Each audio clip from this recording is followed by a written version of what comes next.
Assalomu alaykum. Demak, bugun shimni gulfik qismini tikishni o'rganamiz. Buning uchun mana ko'rib turganingizdek, shimni deyarli tayyor holatga olib kelganmiz.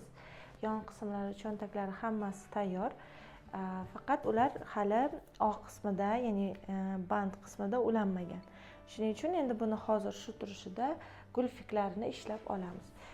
Demak, o'ng oyog'imizda har doim mana shu qismi kesilmaydi, tayyor turadi.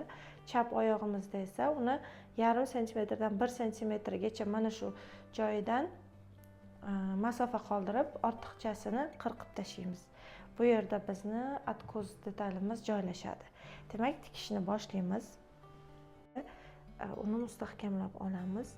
Tepadan chok haqqi uchun 1 santimetr qolsa yetarli. Uni shu tartibda bulavka yordamida joylab olamiz. Teskari joylayapman, chunki u mana shu ko'rinishda bo'lishi kerak bo'ladi. Tikish jarayonida esa mana shu o'rta qismidan tikib boramiz. Aynan igna turgan qismidan.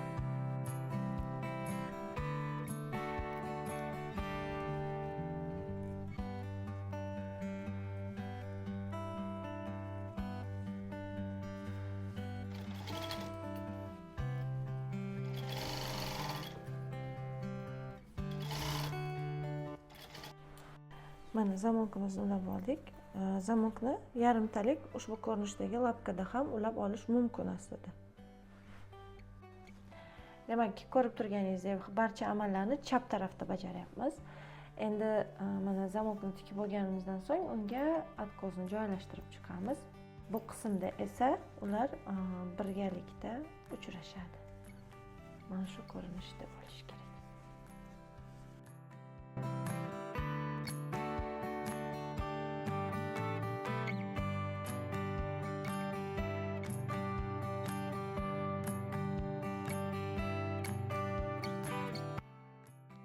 Demak, mana gulfikimizni mustahkamlab oldik.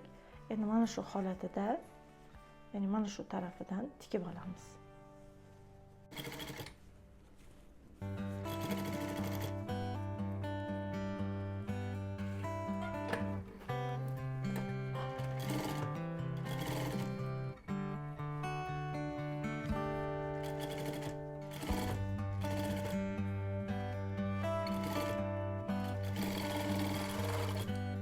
Demak, mana ulab oldik atkozimizni. Demak, endi ikkinchi, ya'ni o'ng taraf detalimizni ulashni boshlaymiz. Demak, bu qismini ham dazmollab olamiz. Har bitta jarayondan so'ng albatta dazmollash ishlarini amalga oshirish shart. Mana dazmollab oldim. Ushbu joyda 0,1, ya'ni 1 millimetrda chok berib o'tsak ham bo'ladi. Bermaslik ham mumkin. Men hozir bermayman. Demak, ikkinchi chap tarafimizga o'ng tarafimizni og'ini ulashni boshlaymiz. Xuddi mana shu ko'rinishda uni avval bulavkada mahkamlab olamiz.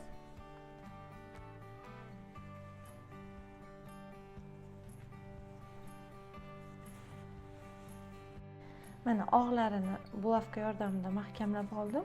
Demak, mana shu yerda e'tibor beradigan qismimiz bor. Demak, ushbu tarafda chok haqqi 1 santimetrdan boshlab mana shu yerda mana bu chiziqdan 1,5 santimetrgacha ko'tarilib tugatamiz. Demak, mana shu yerdan boshlab to oxirigacha chok yurishni boshlasak bo'ladi. Mana chok yurdim va mana bu yerda uni yakunladim. Ko'rib turganingizdek, mana shu joydan u 1,5 santimetr tepada tugadi. Endi ushbu qismni mana shu chokka nisbatan buklagan holda dazmollab olaman. Endi navbat, demak, zamonkimizning ikkinchi qismini mana bu yerga joylash. Hozir shu turishida men uni qayerda joylashganini bila olmasligim mumkin. U bu yerdami yoki sal bu yerdan tikish kerakmi? Buni aniqlash uchun men buni yopib, bulavka yordamida bo'lajak taqilmamni liniyasini o'tkazaman. Mana shu ko'rinishda.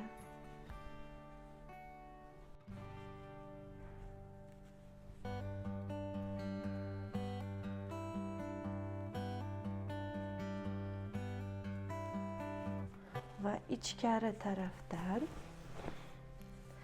demak mana zamokimning ikkinchi qismi aslida qayerda joylashganligini bilish mumkin. Mana u qayerda joylashar ekan. Uni shu turishida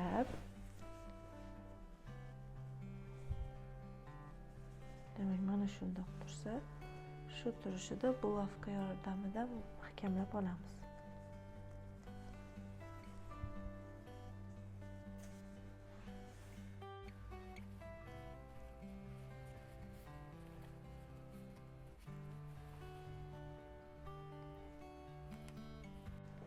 Demak, mana bulavkalarni olib tashlayman va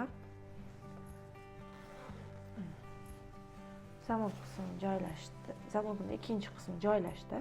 Endi buni tikib olaman. Aynan mana shu igna tarafidan tikish mumkin. Aynan ignaning liniyasidan, ya'ni zamokimizning markaz qismidan chok o'tkazamiz. Mana zamokimizning ikkinchi qismini ham markazdan tikib oldik. Mana bu yerda chokimiz. Demak, endi bemalol dazmollab ustidagi kerakli chokini berishimiz kerak, bostirma chokni. Uning uchun biz buni yana boyagi kabi, ya'ni zamogimizning ikkinchi qismini joylaganimiz kabi bulavka yordamida oldi tarafdan mustahkamlab olishimiz zarur.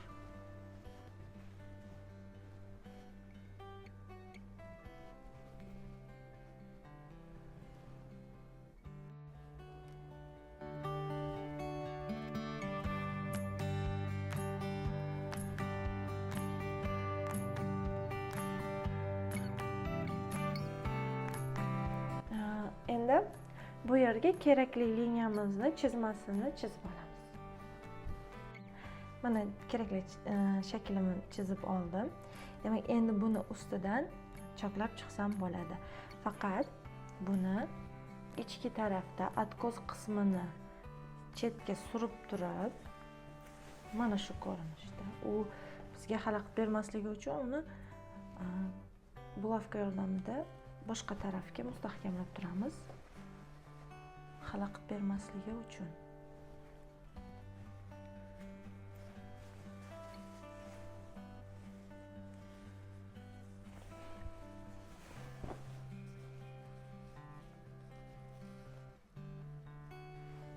Bu qismlarini ham bulavka yordamida mahkamlab chiqamiz. Olib tashlaymiz.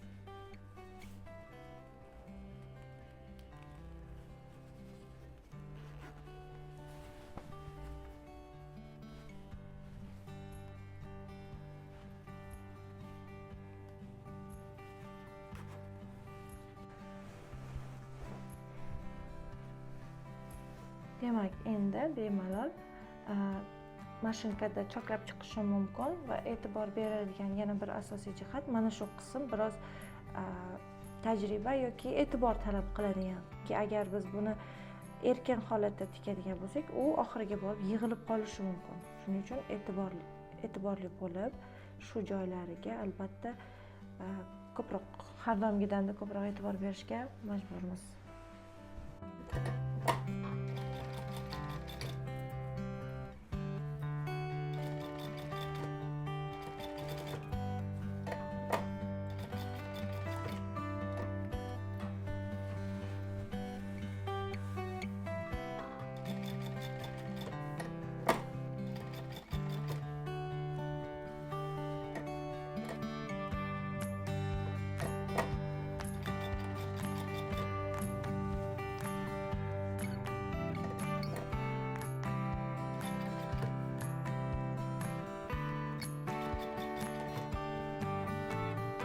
Mana bu yerda agar e'tibor bersangiz, faqat mana shu joygacha tikib oldim.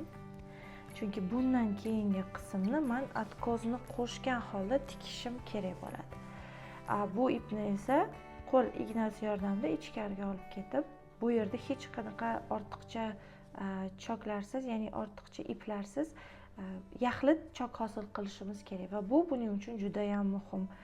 Mana shu tarzda ip qoldiramiz va xuddi o'sha nuqtadan yana adkozni birlashtirgan holda chok yurishni boshlaymiz.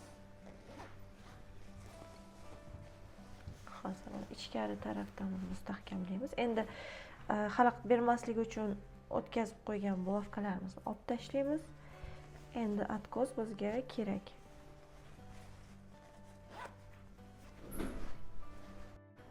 Demak, mana atkos qismimizni bulovkalab oldik. Mana.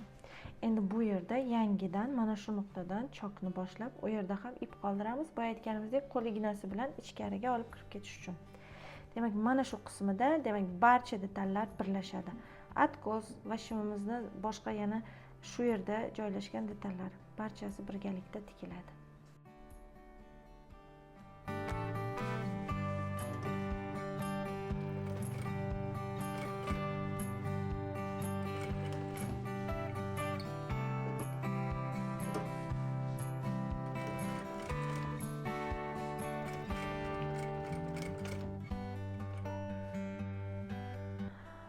Ushbu yerda mana chokimni yakunladim va bu yerda mana shu 2 nafar ipimizni qo'l ignasi yordamida ichkariga kirgizamiz.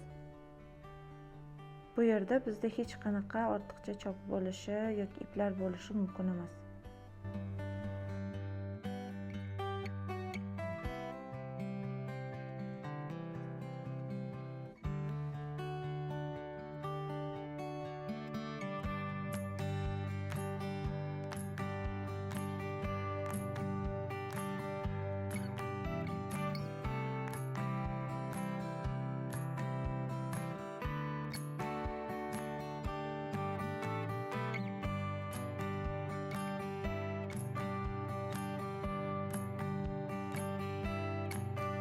İplarimni igna yordamida ichkari tarafga o'tkazib oldim.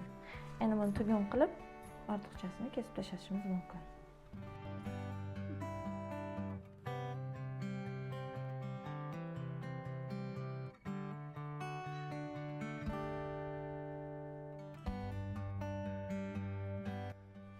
Ushbu qismni mana ichkaridan ko'rinishi, mana bu yerda barcha detallarimiz birlashgan holati. Bu albatta shunaqa bo'lishi shart, ayni mana shu qismda. Negaki alohida bo'lgan taqdirda shimni yechib kiyish mobaynida mana bu atkos detalimiz istalgan tarafga burilib ketish ehtimoli bor. Biz uni ayni bir tarafga mustahkamlab qo'ydik.